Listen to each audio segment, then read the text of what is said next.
안녕하세요. 오늘 저희가 좀 깊이 들어가 볼 자료는요.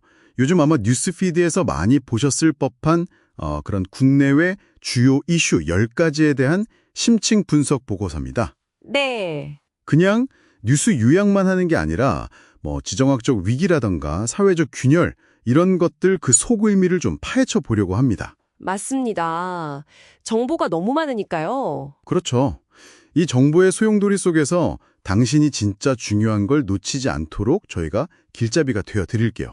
네, 저희 목표는 이 복잡하게 얽힌 삭간들 속에서 당신이 꼭 주목해야 할 그런 날카로운 통찰, 또 맥락, 이런 것들을 뽑아내는 겁니다. 네네. 국내 정치 급변하는 거나 뭐 대기업 신뢰 문제, 또 나토랑 러시아 긴장 고조되는 거, 중동 위기, 그리고 좀 설명하기 어려운 그 UAP 현상 있잖아요.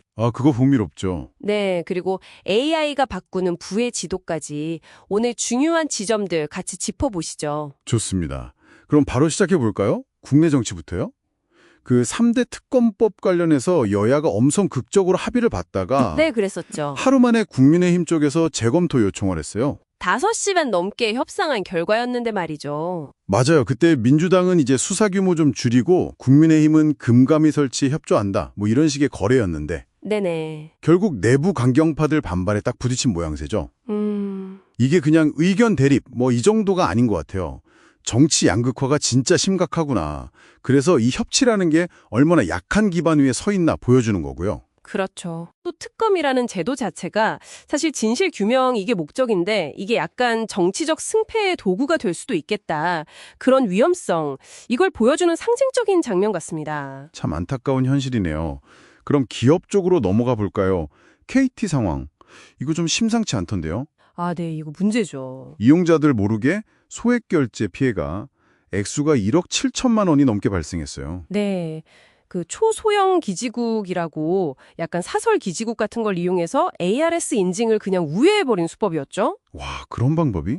기술적인 문제도 물론 큰데 더 좀 주목해야 할 거는 KT의 그 초기 대응 태도 같아요. 우리는 뚫릴 수 없다 뭐 이런 거요? 네, 경찰이 통보까지 했는데도 약간 그런 태도를 보이다가 결국 언론 보도가 막 터지고 나서야 움직였다는 거잖아요. 네. 그러니까 뭐랄까 자기들 기술력에 대한 좀 과신, 이런 게 소비자 보호라는 어떤 책임감을 좀 마비시킨 거 아닌가. 그런 생각이 드네요. 결국엔 너 정부가 나서서 피해액 전에 KT가 부담해라. 이렇게 결정이 났죠. 네. 이런 기업 책임 문제와는 좀 결이 다른 이야기가 삼성가에서 나왔어요. 이재용 회장 장남 이지호 씨가 미국 시민권을 포기하고 해군 장교로 입대하기로 했다고요? 네. 그 소식 저도 봤습니다. 이게 또 아버지 이재용 회장의 병역 면제 사례랑 딱 대비가 되면서 뭐랄까 노블레스 오블리주 이런 메시지를 던지는 거죠. 그렇죠. 특히 예전에 사세 승계는 없다 이렇게 공언한 이후라서 더 주목받는 것 같아요. 맞아요. 그러니까 단순히 혈통 이게 아니라 뭔가 책임감 있는 행동을 보여줌으로써 차세대 리더십의 어떤 정당성 이런 걸 쌓으려는 약간 전략적인 행보로도 읽힐 수 있는 거죠. 그렇게 볼 수도 있겠네요. 사회적으로는 좀 불안감을 키우는 사건도 있었어요.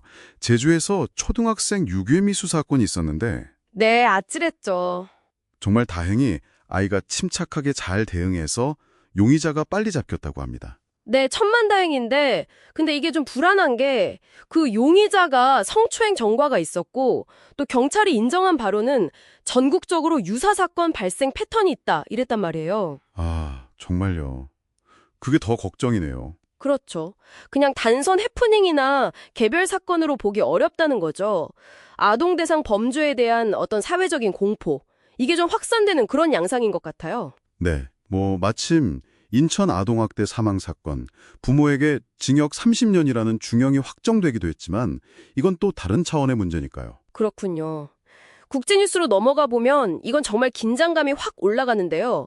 러시아 드론이 폴란드 영공을 침범했다가 네이토 전투기에 격추됐다고요. 네, 맞습니다. 이게 우크라이나 전쟁 터지고 나서 처음으로 네이토 영토 안에서 직접적인 교전이 벌어진 거예요. 와, 첫 교전이라니 심각한데요? 그렇죠. 그래서 폴란드가 바로 네이토 조약 4조 발동을 요청했어요.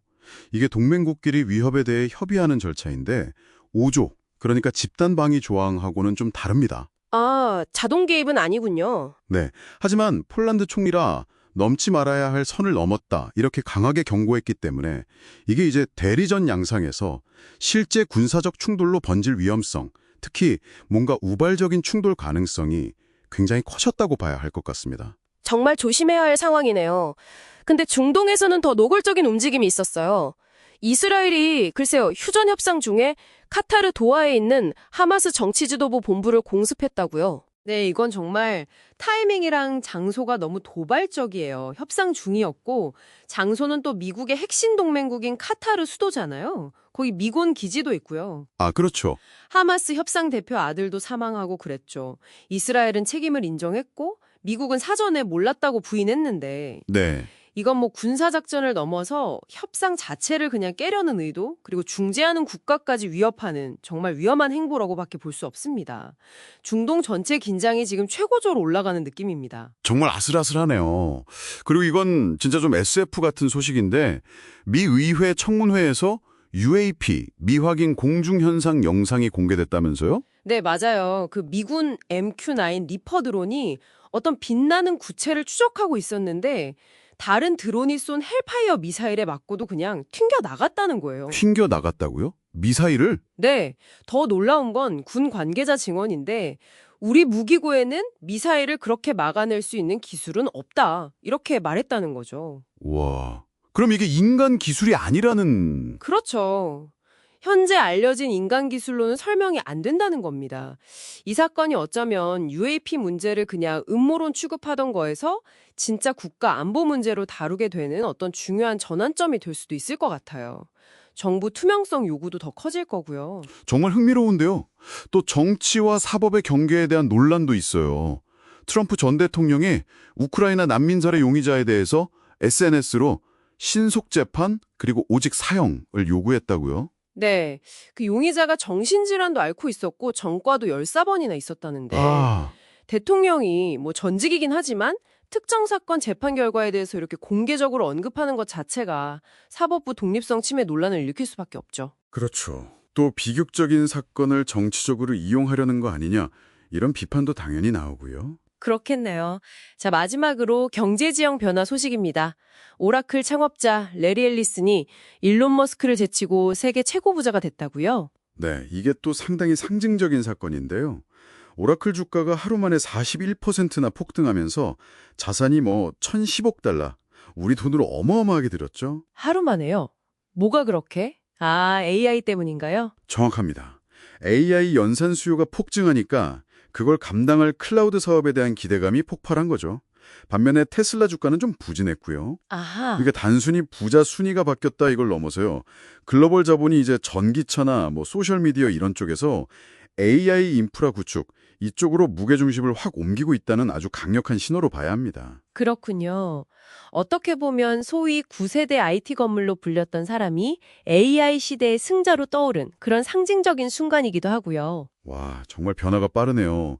오늘 살펴본 이야기들, 뭐 정치적 신뢰가 흔들리는 거나 기업의 책임 문제, 국제적 긴장이 높아지는 곳, 또 설명하기 어려운 현상이나 AI가 만드는 거대한 경제지각 변동까지. 네. 정말 우리가 기존에 알던 어떤 질서나 예측 가능성이 많이 흔들리는 그런 시대에 살고 있다는 것 같습니다. 맞습니다.